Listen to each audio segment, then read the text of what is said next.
So these are the materials I used to decorate my shakers.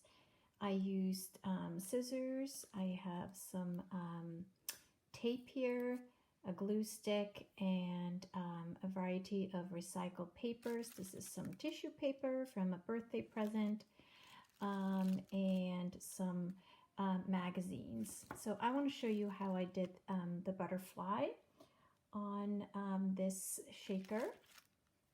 And I'm just going to move all of this out of the way so you can see.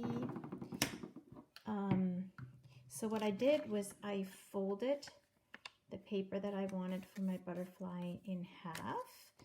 And I think I was going to use this area because it kind of reminds me a little bit of a wing. And I'm just going to, actually fold it one more time. So into 4 sections. And now I'm going to just cut kind of like a petal or leaf shape like this. Cut that away and then open it up. And when you open it up, you have 2 double wings. And what I did was I put them together like so to create the butterfly. This one is slightly a different shape that I did on there. So I kind of folded them in the middle like this. And then I used some of this tape and I made a tape roll. When you're working with tape, it's sometimes frustrating because it curls up on itself. So what I do is I attach it to a surface area. It's best to even put it on a table edge, and that's kind of hard for me to do here on the video, but I leave it there and then I cut it or tear it, and so it doesn't roll up on itself so much. So what you're going to do is actually leave it there and just roll it up into a little roll like this. And so it is the sticky side of the tape on the outside. And now I can just use this for the body of the butterfly. See how I have the wings kind of overlap like this? And then I'm going to do that one more time to create the antennas. So about this much, leave it sticking on there. See, it kind of wants to curl up on its own anyways.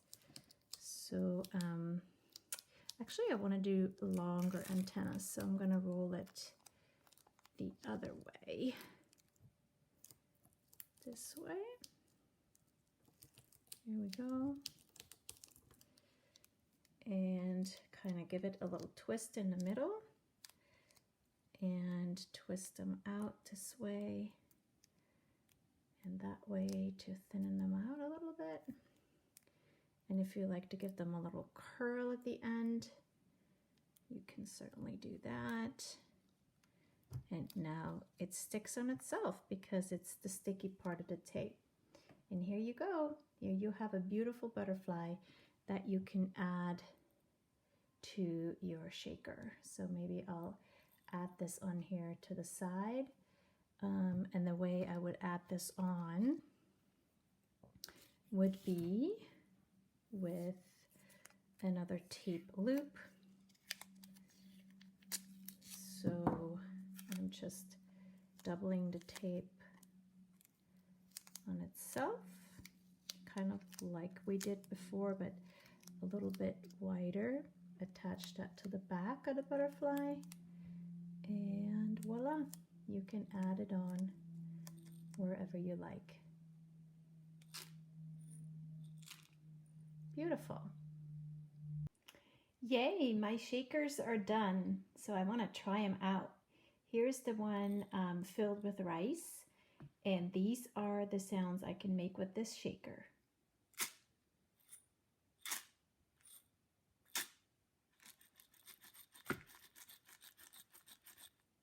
kind of soft.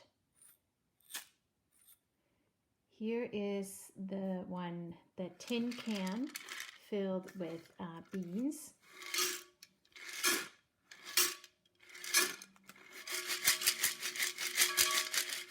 Definitely louder. And here is the plastic one filled with almonds. It's now all covered up with my beautiful decoration. Let's give that a shake.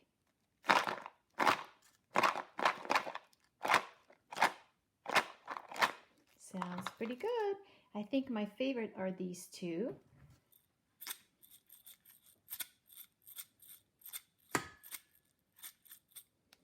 This is the rice in the glass jar.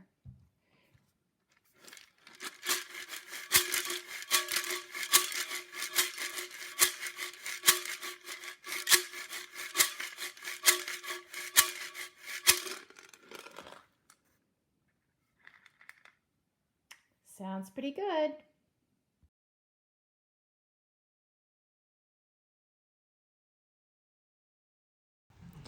Your shaker makes noise when the dried beans or rice inside hit the walls of the container. Shaking your instrument slowly means that the beans move more slowly inside the container, creating a softer swishing sound.